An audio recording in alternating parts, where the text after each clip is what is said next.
Commander Blixworth had survived 3 galactic wars, 14 assassination attempts, and that one particularly awkward dinner with his mother-in-law where she served something that was definitely still moving.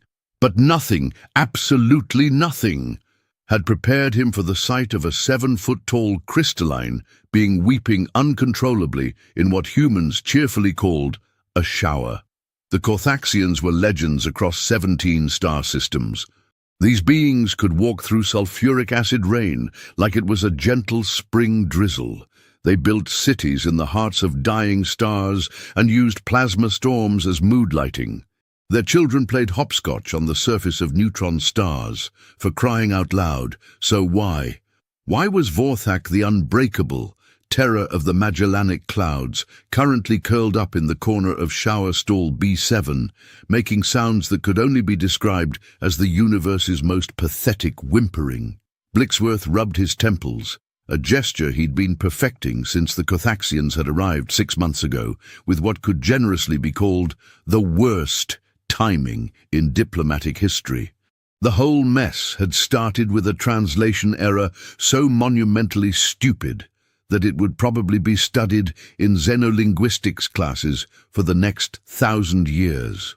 The Galactic Council had received an urgent message from the Corthaxian homeworld of Brixtel requesting immediate sanctuary assistance for our most vulnerable population elements. Duh. What they meant to say was that they needed help relocating their elderly, who had grown too old to enjoy the daily acid storms that younger Corthaxians found so refreshing. What the universal translator had actually processed was emergency.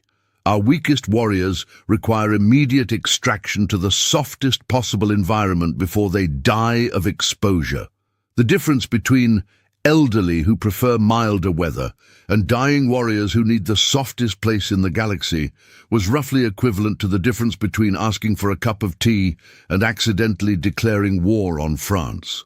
And so, through a cosmic comedy of errors that would have made the Babel fish weep with professional jealousy, 47 of the most battle-hardened, acid storm surfing, volcano diving warriors in known space had been shipped off to Earth, a planet so laughably gentle that its inhabitants actually worried about things like sunburn and light rain.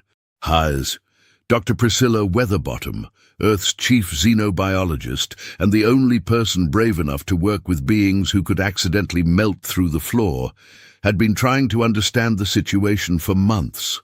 Her reports read like the fever dreams of someone who'd had too much coffee and not enough sleep. Day 127. Subject Granite Ethel has been standing motionless in the biodome for 6 hours, staring at a butterfly. When asked about his behavior, he responded that he was trying to comprehend something so delicate it could be destroyed by thinking too hard about it. I'm beginning to suspect these aren't the hardened warriors we were told to expect. The truth was far more complicated and infinitely more absurd than anyone had imagined. Corthaxian society was built on a simple principle. If it doesn't try to kill you at least 3 times before breakfast, it's probably not worth getting up for. Their children learned to walk by navigating fields of razor-sharp crystal formations. Their teenagers proved their worth by swimming through lava falls. Their marriage ceremonies involved both partners surviving a controlled supernova.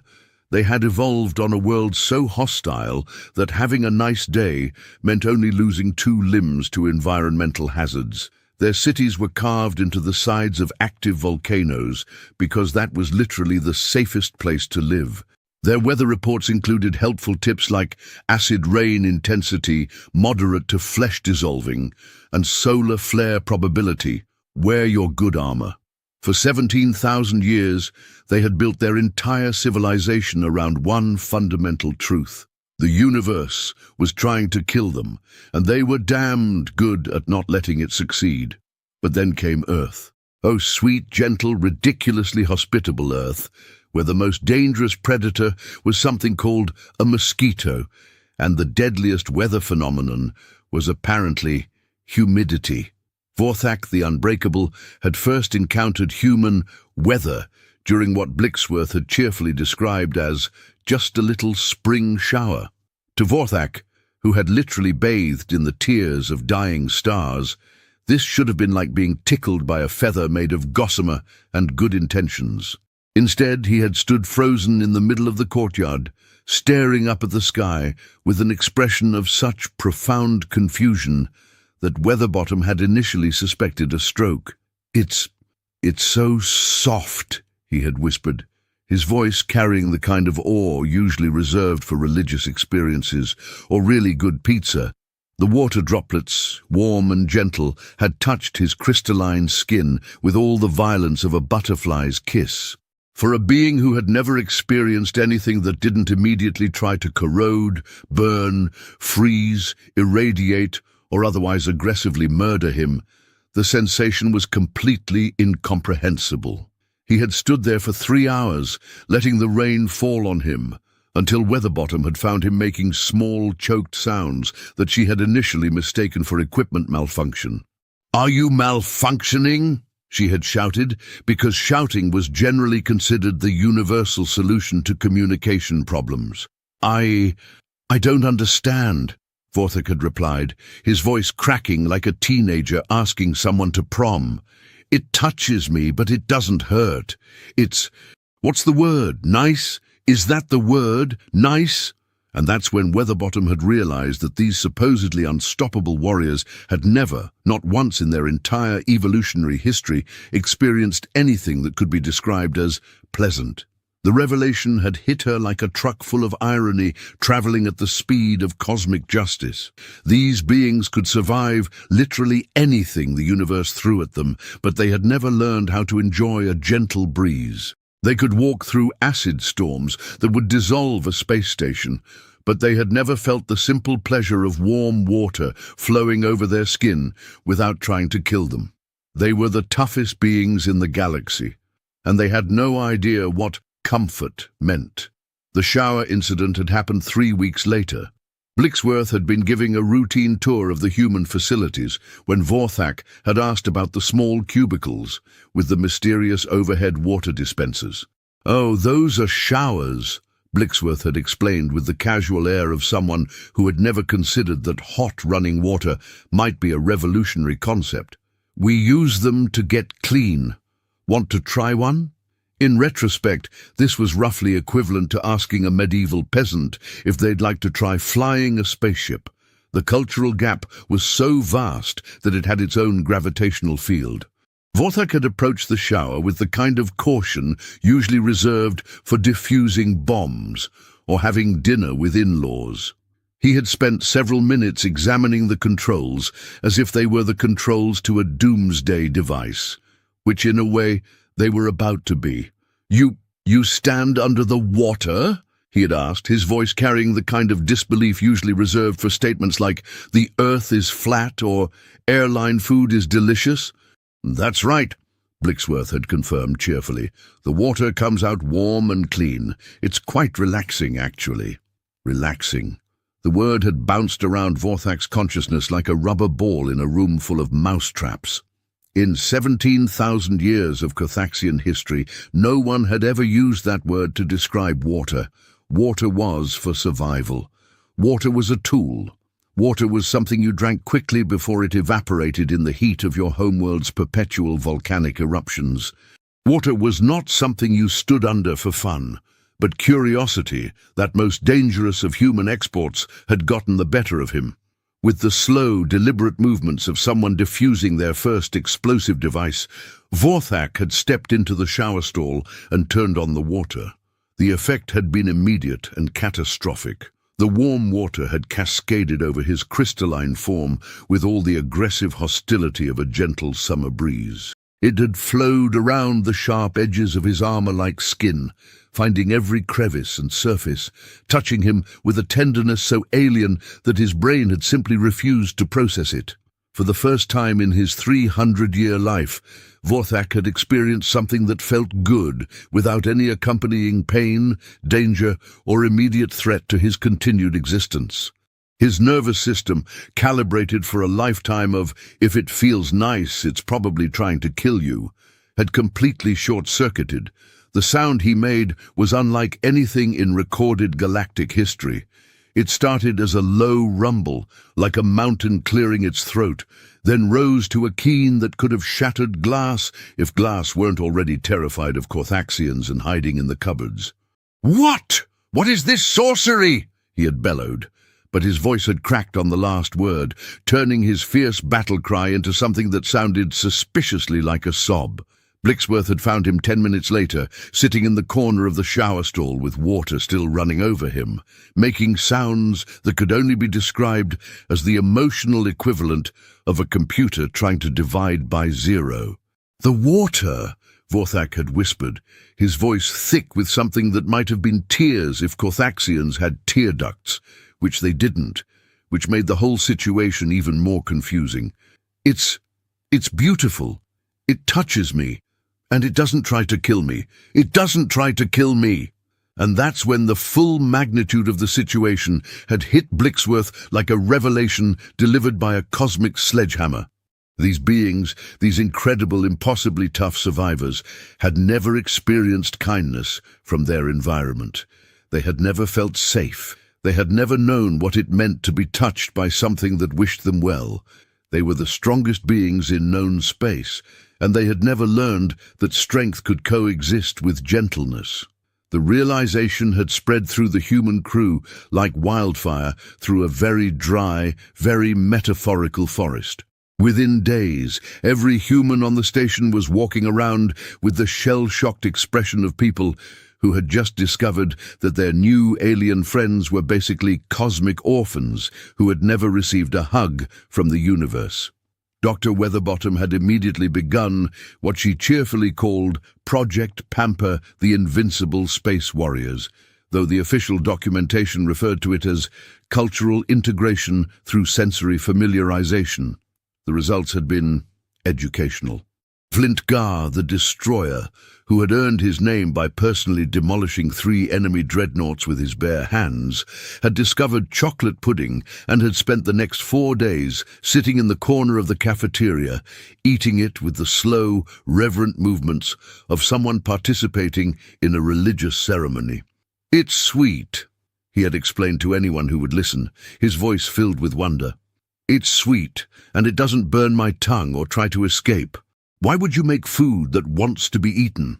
Obsidian Keth the Undefeated had been introduced to music and had promptly declared it the most beautiful form of torture he'd ever experienced. He had spent hours listening to everything from classical symphonies to death metal, weeping openly at the discovery that sounds could be arranged in patterns that made you feel things other than prepare for combat or run for your life. But perhaps the most devastating discovery had been made by Crater Null the Indestructible, who had accidentally encountered a cat, the station's resident feline, a small orange tabby named Professor Whiskers, a name that carried the full weight of human dignity and naming conventions, had wandered into the Corthaxian quarters during what had been a routine afternoon of staring at the walls and trying to comprehend the concept of leisure time. Crater Null had been sitting motionless for approximately 6 hours, a meditation technique that Corthaxians used to prepare for battles that lasted for decades. The cat, displaying the kind of universal indifference to alien customs that only cats possess, had simply walked up to him and started purring. The sound had frozen Crater Null's 3 hearts. On Brixtel, the only creatures that made continuous vocalizations were either warning you of imminent death or actively trying to cause it. But this small, furry entity was making a sound that seemed to serve no purpose other than contentment. When Professor Whiskers had then proceeded to rub against Crater Null's leg, marking him with scent glands and generally claiming ownership of this new warm surface, the effect had been equivalent to emotional nuclear fusion. Crater Null had looked down at this tiny creature who could have been crushed by his smallest finger and realized that it felt safe with him. It wasn't afraid. It wasn't preparing to fight or flee. It was simply happy to be near him. The sound he had made had brought running every human within a 3-kilometer radius, fearing that someone was being murdered in a particularly creative fashion. Instead, They had found Creightonal the indestructible, terror of 7-star systems, carefully cradling a small orange cat and making the kind of soft cooing sounds usually associated with new mothers or people who had just discovered pizza. "It trusts me," he had whispered, his voice filled with a wonder so profound it was practically radioactive. "This small, soft thing trusts me not to hurt it. How is this possible? How is this possible?" Dr. Weatherbottom had made a note in her research journal. Day 167. Have accidentally created the most dangerous emotional dependency in galactic history. Note to self, warn Earth about possible invasion of giant warrior teddy bears seeking cuddles. Oh, the situation had escalated when the Corthaxians had discovered that humans had entire industries dedicated to making life more pleasant. The concept of luxury had short-circuited their understanding of reality so completely that 3 of them had required emergency philosophical counseling. "You mean," Basalt Hawk the Unyielding had said slowly, "that you have people whose entire job is to make small soaps that smell nice?" "Well, yes," Blixworth had replied, beginning to suspect that this conversation was heading somewhere dangerous. "And these soap makers are respected, not exiled as dangerously soft weaklings who threaten the survival of the species? They're actually quite successful. Some of them make millions of credits." The silence that had followed was the kind of silence that usually preceded either enlightenment or complete psychological breakdown. "Your entire civilization," Basaltok had continued, his voice carrying the kind of careful control usually reserved for diffusing antimatter bombs, "is built around making existence pleasant? Among other things, yes. And you're not all dead." This had led to what Dr. Weatherbottom had privately termed the Great Philosophical Crisis of Tuesday afternoon, during which 17 of the most feared warriors in known space had spent 4 hours sitting in a circle, holding hands, and trying to understand how a species could survive by being nice to each other. The revelation that humans had not only survived, but thrived by creating comfortable environments, enjoyable experiences, and pleasant sensations, had shaken the very foundations of Corthaxian philosophy. For their entire recorded history, they had believed that suffering built character, that hardship forged strength, and that anything that didn't try to kill you was probably plotting something even worse. The discovery that you could be both strong and comfortable had caused what could only be described as a species-wide existential crisis. "But if we don't suffer," Rubydoc the Enduring had asked during one of their increasingly frequent philosophical discussion groups, "how do we know we're alive?" "You could try being happy instead," Dr. Weatherbottom had suggested, apparently unaware that she had just proposed something roughly equivalent to suggesting they all sprout wings and learn to photosynthesize. "Happy," Rubydoc had repeated the word like it was a foreign concept, which technically it was. "Happy means not preparing for the next catastrophe. Happy means enjoying the moment you're in right now. But what if something terrible happens while we're enjoying ourselves? Then you deal with it when it happens. But until then, you might as well enjoy the nice things." The logic was so alien, so fundamentally opposed to everything they had ever been taught, that several Corthaxians had required emergency meditation sessions just to prevent their worldviews from collapsing entirely. Meanwhile, the humans had been having their own revelations. Working with the Corthaxians had given them a new perspective on what they had always taken for granted. Suddenly, the simple act of taking a hot shower felt like participating in a miracle. The luxury of sleeping in a bed that wasn't trying to eat them seemed almost decadent. The ability to walk outside without wearing armor, designed to withstand acid storms, felt like the pinnacle of civilizational achievement. "We're living in paradise," Blixworth had realized one morning while watching Granithal spend 20 minutes marveling at a cup of coffee. "We've built a world so gentle that the toughest beings in the galaxy think it's some kind of impossible dream." This realization had led to what the crew had started calling the appreciation revolution. Suddenly, humans were rediscovering wonder in their own mundane lives. The cafeteria food, previously considered barely edible, was now praised as amazingly non-toxic. The recycled air, once stale and boring, was celebrated as refreshingly free of sulfuric compounds. But the real breakthrough had come when Dr. Weatherbottom had made a discovery that would change everything. She had been studying Carthaxian physiology, trying to understand how beings with such incredible durability could be so emotionally vulnerable to gentle experiences. The answer, when she found it, was elegantly simple and profoundly sad. Carthaxians didn't just survive in harsh environments, they had evolved to need them. Their nervous systems were calibrated for constant stress, their emotional responses fine-tuned for permanent vigilance, their entire psychology built around the assumption that relaxation meant death. But there was more. Deep in their cellular structure, buried beneath layers of crystalline armor and evolutionary trauma, she had found something extraordinary. Dormant neural pathways designed for pleasure, for contentment, for joy. At some point in their distant past, before their homeworld had become the galactic equivalent of a cosmic torture chamber, the Carthaxians had been capable of happiness. They had evolved the neurological infrastructure for comfort and peace. Then their world had tried to kill them for 17,000 years, and they had forgotten that those pathways existed. "They're not emotionally vulnerable," she'd explained to the assembled human crew. "They're emotionally starved. It's like they've been living on bread and water for their entire evolutionary history, and we just introduced them to ice cream." The metaphor was apt.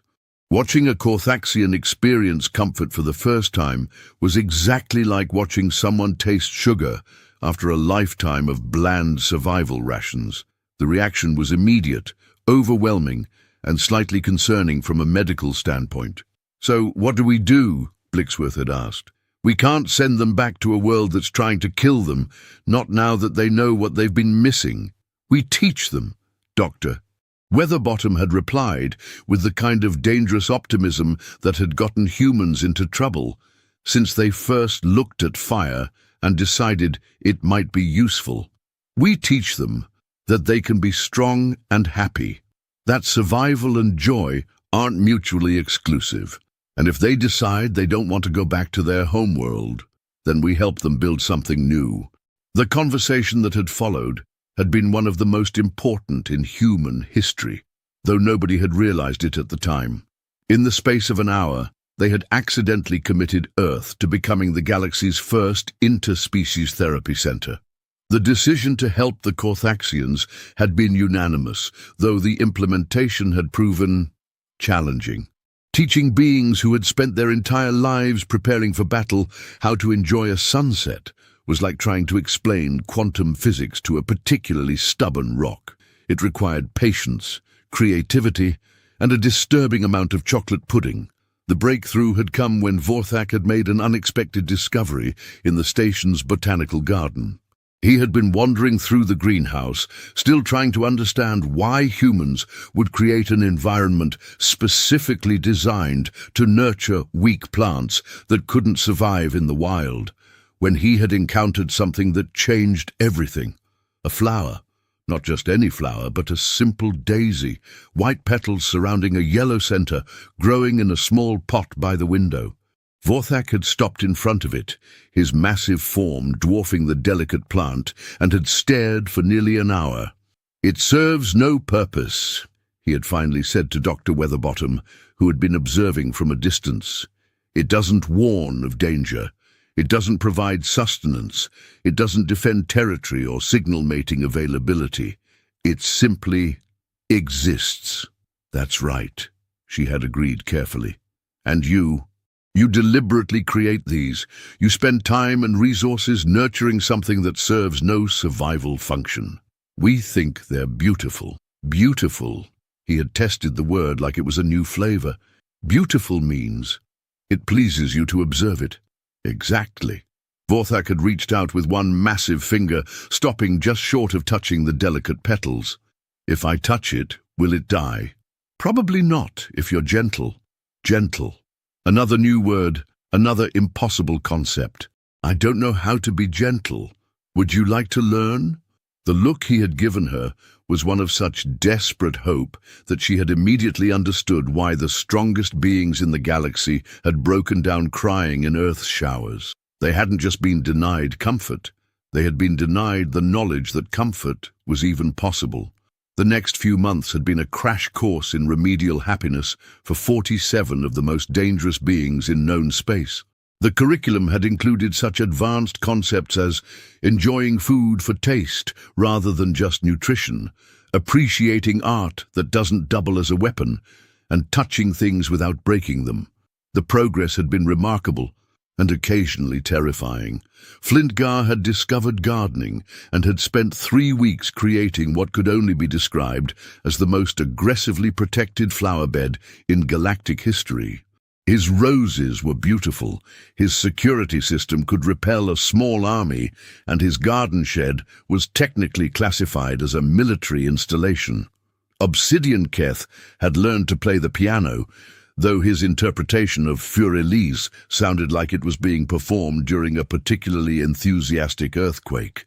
The piano had required daily maintenance, but the joy on his face when he managed to play a complete melody without destroying the keys had been worth every repair bill. Creightonal had become the station's unofficial cat whisperer, spending hours each day sitting perfectly still while Professor Whiskers and 3 other felines used him as a combination jungle gym, heating pad, and personal servant. His reports to the Corthaxian High Command had become increasingly philosophical treatises on the nature of trust and unconditional affection. But perhaps the most significant development had been the formation of what Dr. Weatherbottom had dubbed the Gentle Warriors Society, a support group for beings learning to reconcile incredible toughness with newly discovered emotional sensitivity. Their meetings had been unlike anything in recorded history. Circles of crystalline giants sharing their feelings about butterfly migration patterns, volcanic beings comparing notes on the optimal temperature for hot chocolate, and mountain-sized warriors debating the emotional implications of different flower arrangements. "Today, I watched a human child blow soap bubbles," Basaltok had shared during one particularly memorable session. They created these perfect spheres of nothing, watched them float away, and felt joy at their existence, even though they knew the bubbles would pop. I spent 6 hours trying to understand this concept. How can you find happiness in something you know is temporary? Maybe, Ruby Doc had suggested, with the careful tone of someone proposing a revolutionary theory, maybe the temporariness makes it more precious. That's insane. And also possibly the most profound thing I've ever heard. These conversations had been recorded for posterity, creating what would eventually become the galaxy's most unlikely philosophical texts. Meditations on Mortality by beings who could survive nuclear winter, and the gentle art of not destroying everything you touch, a warrior's guide to tenderness. Meanwhile, the Corthaxian High Command had been receiving increasingly concerning reports from their advance team. Day 200. The humans have introduced us to something called ice cream. Obsidian Keth has not moved from the cafeteria in 3 days. He claims he is conducting flavor research. I fear we may have lost him to what appears to be voluntary sugar addiction. Day 234. Flintgar has learned to hug. This involves wrapping one's arms around another being in a gesture of affection that serves no defensive purpose. He has requested permission to hug the entire High Command when we return. I have no idea how to respond to this request. Bar Day 267. I have made a terrible discovery. The humans have books, not technical manuals or tactical reports, but stories created purely for entertainment. Creightonal has been reading something called Pride and Prejudice and claims it has given him feelings about feelings. I don't know what this means, but it sounds dangerous. The reports had grown increasingly frantic as the Corthaxians had discovered more aspects of human civilization designed around the radical concept of making life pleasant rather than just survivable. The tipping point had come when they had discovered that humans had an entire holiday dedicated to giving each other gifts for no reason other than making each other happy. "What do you mean, Christmas?" Vorthak had demanded, his voice carrying the kind of disbelief usually reserved for discovering that the laws of physics had been suspended. "Well," Blixworth had explained, "once a year, we give presents to people we care about, eat special food, and generally try to make each other happy. And this makes you stronger, better warriors? No, it just makes us happy. But why? What tactical advantage does this provide? None. We do it because happiness is good." The silence that had followed was so complete that it had its own gravitational field. "Happiness," Vorthak had repeated slowly, "is good. Not tactically advantageous, not survival enhancing, not combat effective, just good." "That's right. And you do things that are good but not useful?" "All the time." This conversation had been the final straw for the Kothaxian High Command. Faced with reports that their advanced team had been compromised by aggressive niceness and tactical joy deployment, they had made the only logical decision. They had declared Earth a Class X hazardous environment and had immediately dispatched a rescue fleet. The message that had arrived 3 days later had been both touching and mildly threatening. "To the soft aliens of Earth, you have infected our warriors with dangerous concepts of comfort and pleasure. We are coming to retrieve them before they forget how to fight properly. Please have them ready for extraction. We will compensate you for any damage they may have caused to your fragile infrastructure. P.S. What is this ice cream they keep mentioning in their reports?" Dr. Weatherbottom had read the message 3 times before the full implications had sunk in. "They're coming to rescue their people from happiness," she had said slowly. "They think we've been torturing them with kindness. Technically," Blixworth had pointed out, "we have been introducing them to completely alien concepts that have fundamentally altered their worldview and caused several nervous breakdowns. But they're better now. They're learning to enjoy life. Yes, but from their perspective, we've probably committed some kind of psychological war crime." The debate that had followed had been intense. The humans wanted to protect their Kothaxian friends from being dragged back to a life of perpetual combat stress. The Kothaxians were torn between their newfound appreciation for comfort and their loyalty to their people. The solution, when it came, had been typically human in its audacious simplicity. "We invite them for Christmas," Dr. Weatherbottom had announced. "What?" "The Kothaxian rescue fleet. We invite them for Christmas. We show them what we've shown their advance team. We let them experience what their people have been experiencing.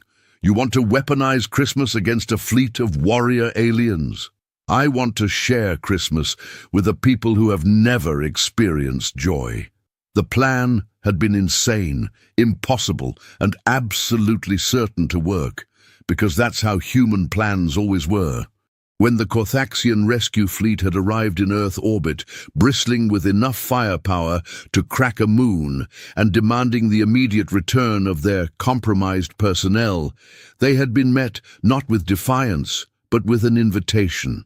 "Greetings, mighty warriors of Brixtel," Blixworth had broadcast. "Your people are safe and well. We would be honored if you would join us for our winter celebration. We promise you'll find it educational." The response had been predictably suspicious.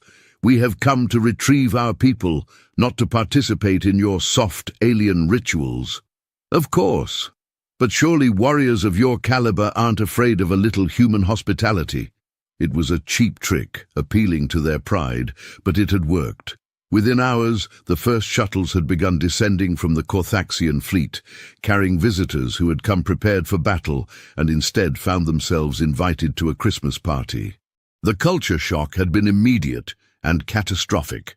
Admiral Bedrock Shan, Supreme Commander of the Kothaxian rescue fleet, had stepped off his shuttle expecting to find his advance team held prisoner by some form of alien mind control.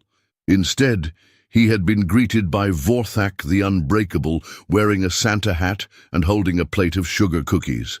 "Admiral," Vorthak had exclaimed with genuine joy. "You must try these. They're sweet and they have no defensive purpose whatsoever. It's amazing." The cognitive dissonance had nearly caused Admiral Bedrockshan to collapse on the spot. "Vorthak," he had said carefully, "why are you wearing that ridiculous red hat? It's festive. The humans say it spreads Christmas cheer."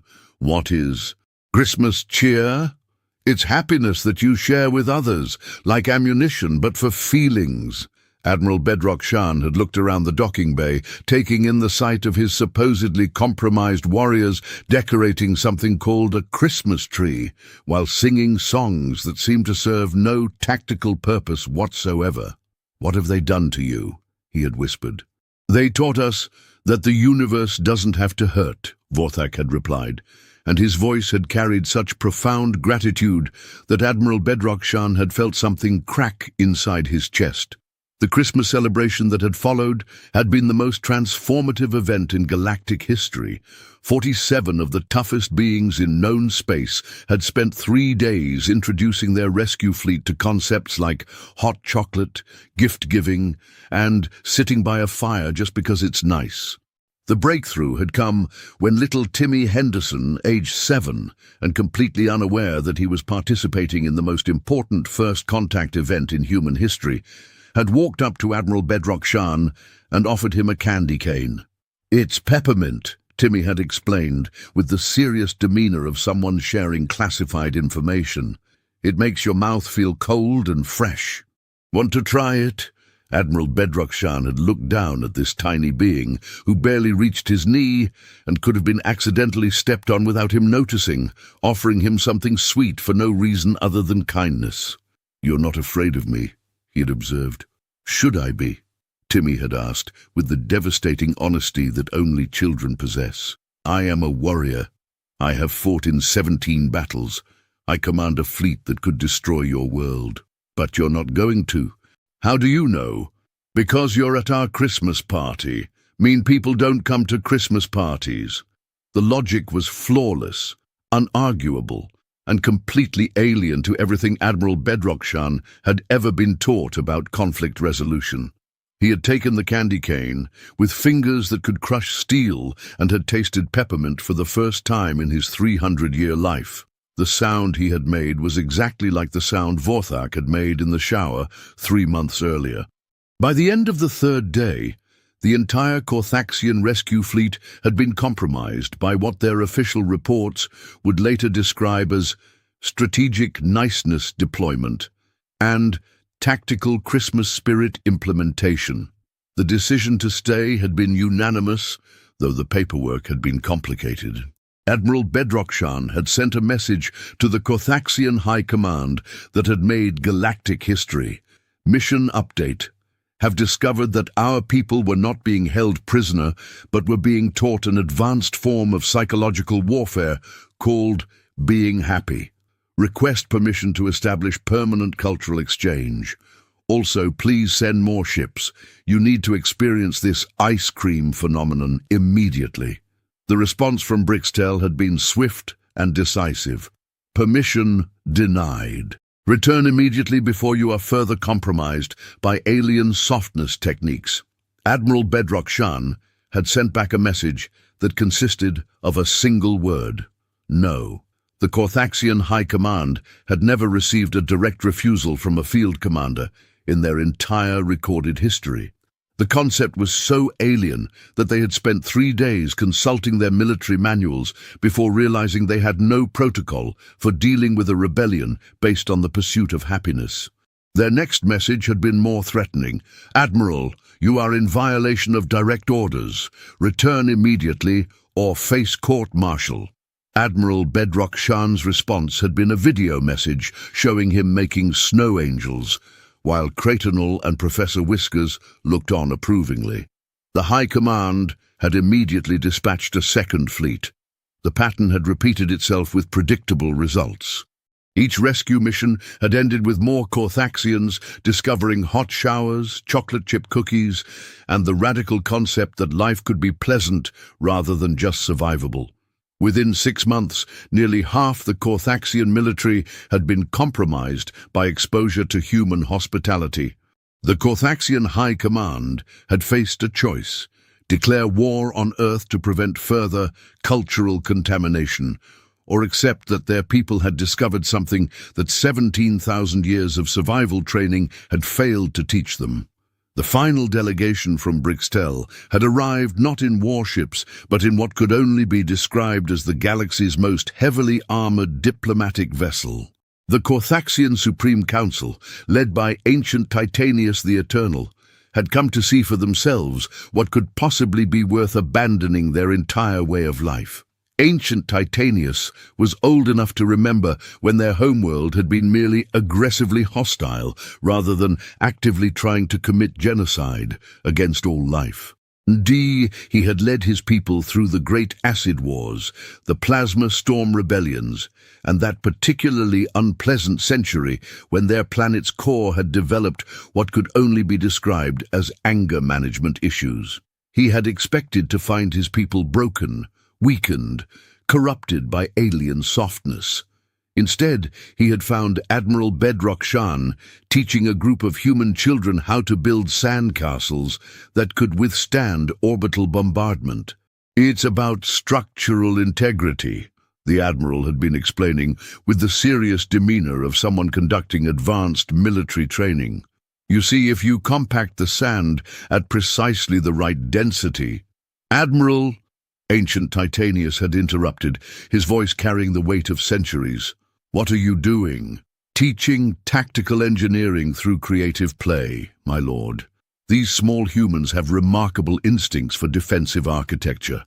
Ancient Titanius had looked at the sandcastle, which was indeed an impressive feat of engineering, complete with overlapping fields of fire and what appeared to be a functioning drawbridge made entirely of wet sand and determination.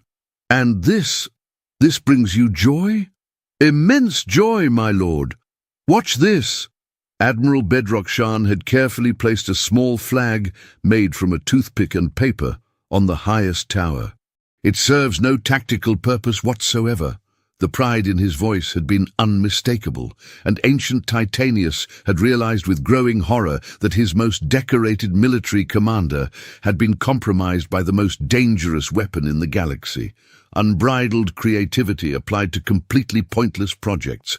The tour that had followed had been a systematic destruction of everything ancient Titanius had believed about strength, survival, and the nature of existence itself. Dr.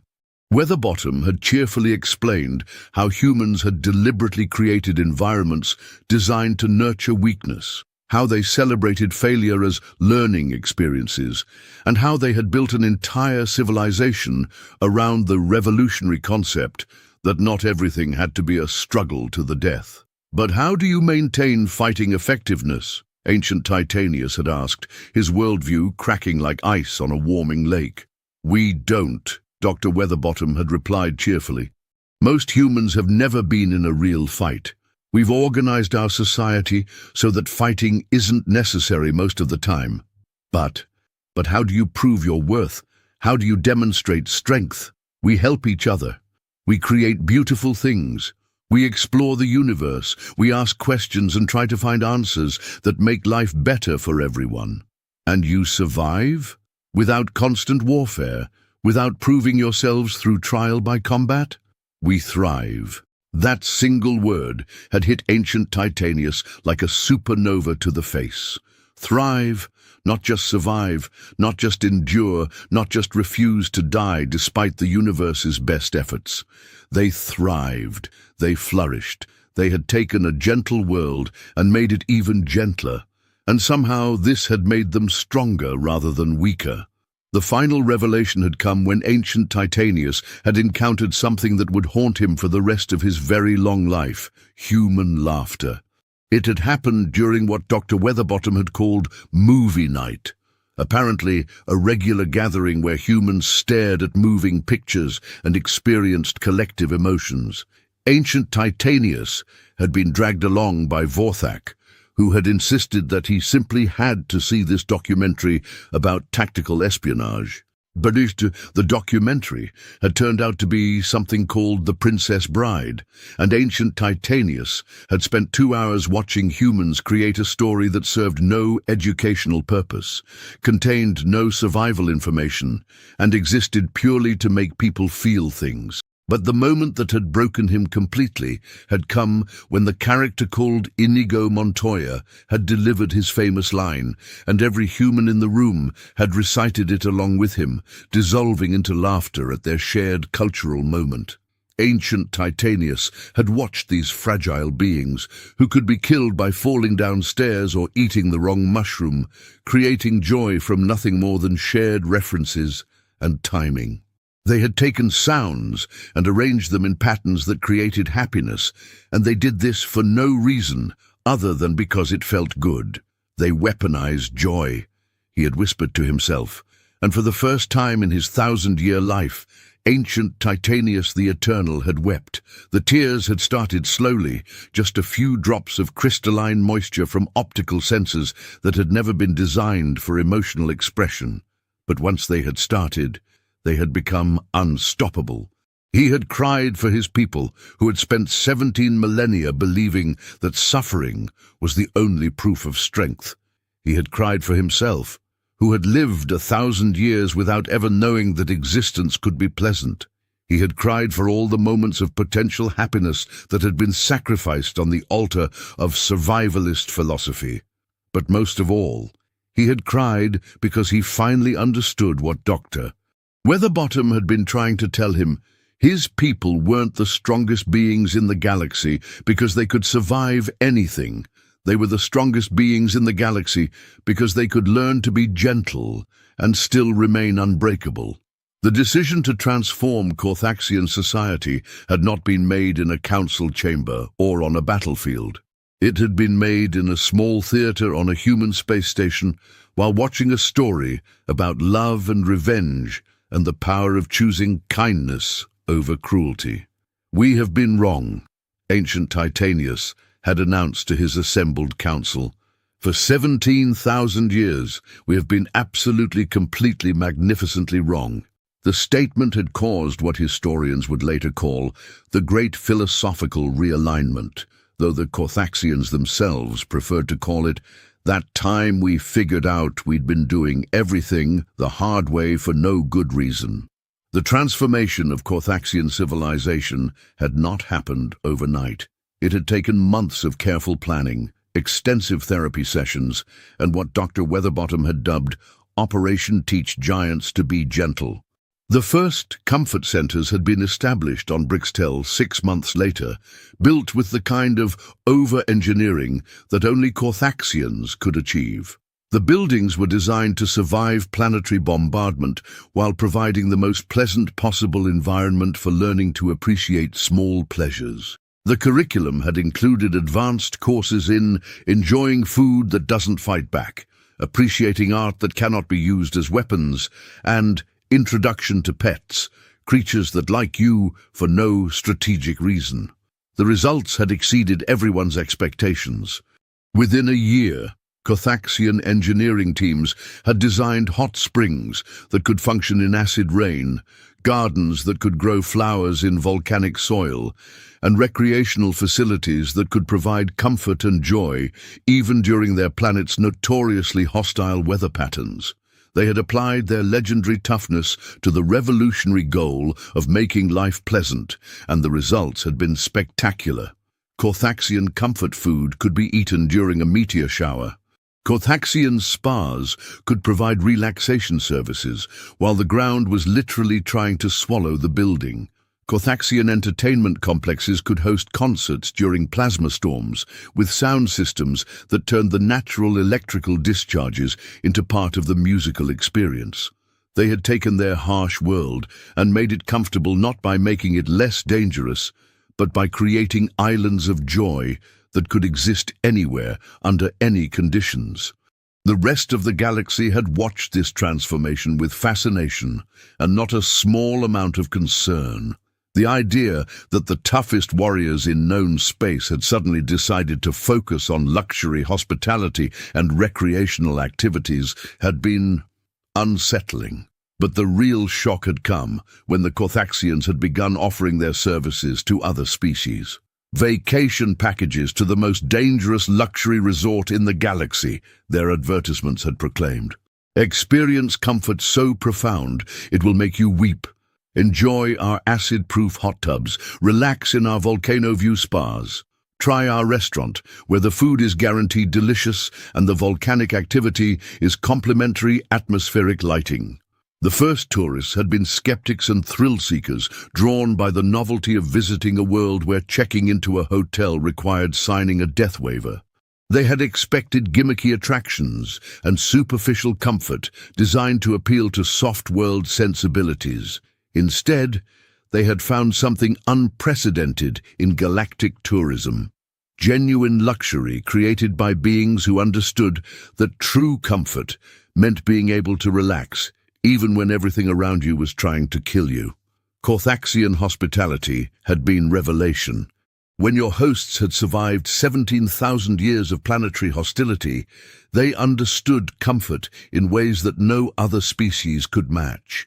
They had created environments so peaceful, so perfectly designed for relaxation, that visitors had found themselves experiencing levels of contentment they hadn't known were possible. The success had been immediate and overwhelming. Within 2 years, Brixtel had become the most sought-after vacation destination in known space, booked solid for the next 3 decades. But more importantly, the Carthaxians had discovered their true calling. They weren't just warriors who had learned to be gentle. They were beings who understood better than anyone else that true strength meant being able to create beauty and comfort even in the most hostile environment imaginable. They had become the galaxy's experts in what Dr. Weatherbottom had termed aggressive hospitality, the art of providing comfort so perfect, so overwhelming, that it constituted a form of benevolent warfare against suffering itself. Ancient Titanius had established the new Carthaxian motto, "We survived the worst. Now we'll give you the best." The philosophy had spread beyond Brixtel. Carthaxian comfort technology had revolutionized life throughout the galaxy. Their techniques for creating joy in hostile environments had been adopted by mining colonies, frontier settlements, and deep space stations. They had taken their gift for survival and transformed it into a gift for living. But perhaps the most profound change had been in the Carthaxians themselves. The beings who had once measured their worth by their ability to endure pain had learned to measure it by their ability to create joy. Vorthak the Unbreakable had become Vorthak the Gentle, master gardener and designer of the galaxy's most beautiful botanical installations. His flowers could bloom in acid rain, and his gardens could provide tranquility even during orbital bombardment. Admiral Bedrock Shan had founded the Galactic Institute for Tactical Relaxation, where warriors from every species came to learn that true strength included knowing when not to fight. Craternull, the Indestructible, had become the galaxy's most sought-after pet therapist, helping traumatized animals recover from various catastrophes while learning that sometimes the strongest thing you could do was simply sit still and let something small and vulnerable trust you. Dr. Weatherbottom had been awarded every xenobiology prize in known space and had become the galaxy's leading expert on cross-species emotional rehabilitation, though she preferred to think of herself as someone who had accidentally taught giants how to give hugs.